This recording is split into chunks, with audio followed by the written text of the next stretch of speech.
a você, querido eleitor, que confirmou ali os 1.297 votos, eu quero agradecer mais uma vez, perenemente eu vou agradecer a você, a sua família, pela confiança, pelo carinho e por ter confiado sempre nesse trabalho. Então, eu guardo sempre essa gratidão que provém do coração e também do trabalho. Eu falo para a sociedade Nova Friburgo que encerra-se um ciclo de 12 anos. Eu entrei nessa casa legislativa, garoto, fui um dos vereadores mais jovens eleito, e que essa casa me ajudou a me forjar como homem público. A minha vida pública se iniciou por um objetivo de jovens. Foram os jovens que pediram. E aí a missão começou. Foi aquela eleição com 2.500 votos cravados em 2008. E aí eu tive a experiência mais dura na minha vida, que eu tive que madurar muito rápido, que foi a tragédia climática de 2011. Como eu aprendi naquela época. Como eu maturei naquela época. Tinha grandes companheiros ao lado, né? O Cláudio, o doutor Renato Abirrâmia, Isaac estava aqui na época também, o vereador Edson Flávio, que compuseram, o Manuel do Pote, à época, compuseram a comissão parlamentar de inquérito. E vocês observem como é que demora.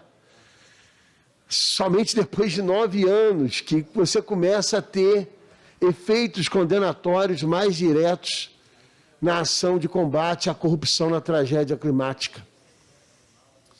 E às vezes as pessoas não entendem esse tempo.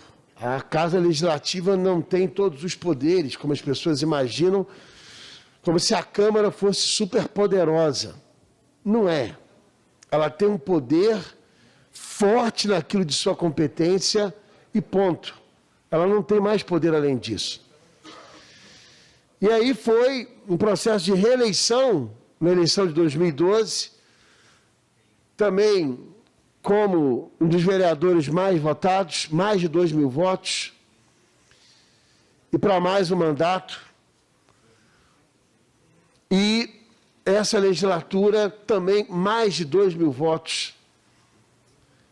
Quer dizer, foram 3 mandatos com mais de 2.000 votos na história.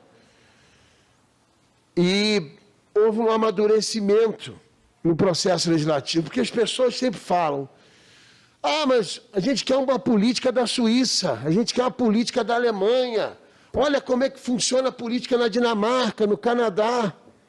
Mas sabe por que lá funciona?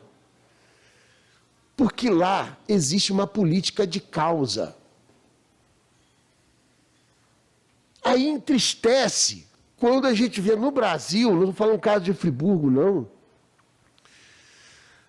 como que a sociedade ainda coloca nas casas políticas de efeito e de consequência.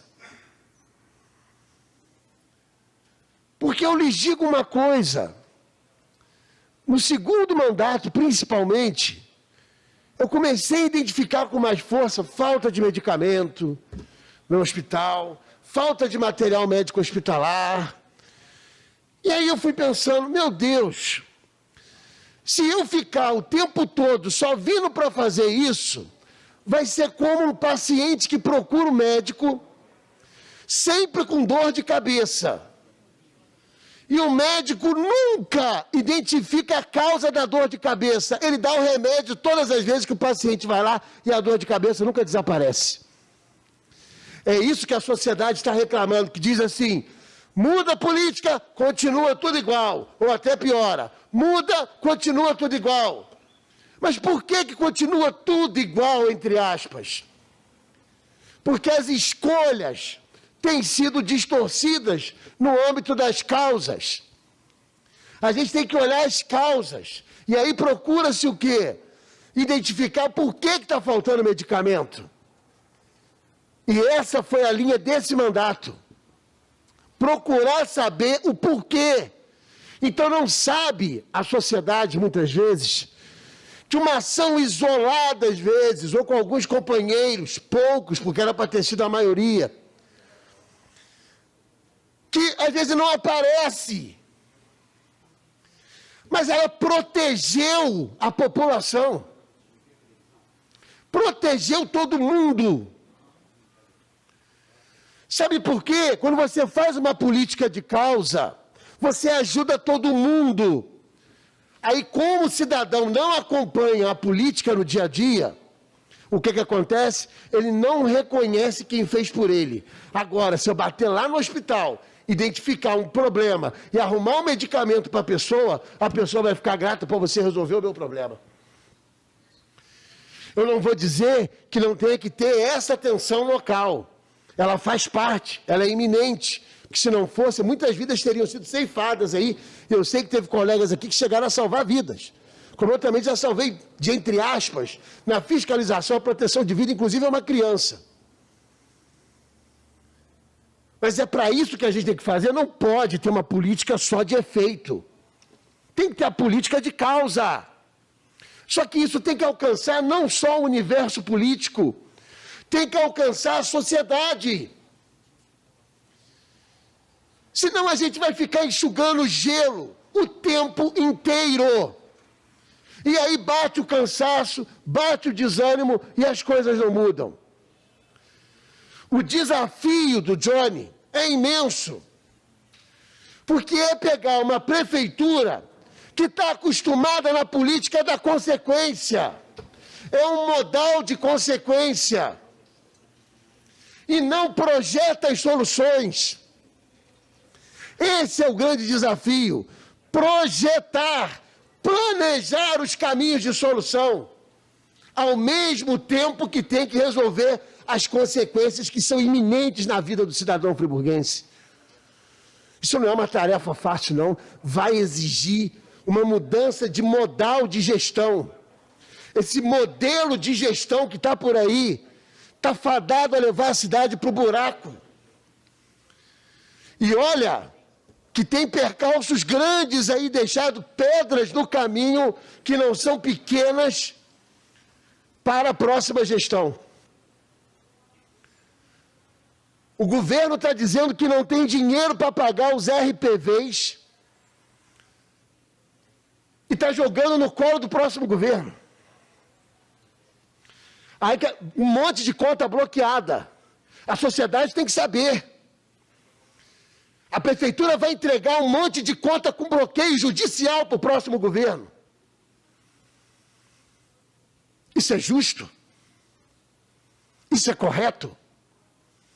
E coisas criadas dentro do próprio governo, ou de governo anterior, que não foi dada a solução, deixando passivos trabalhistas saírem de 0 para 16 milhões de reais.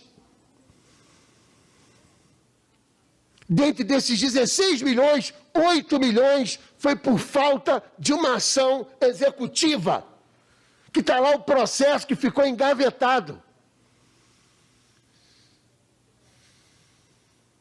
Isso não é justo, isso não é correto.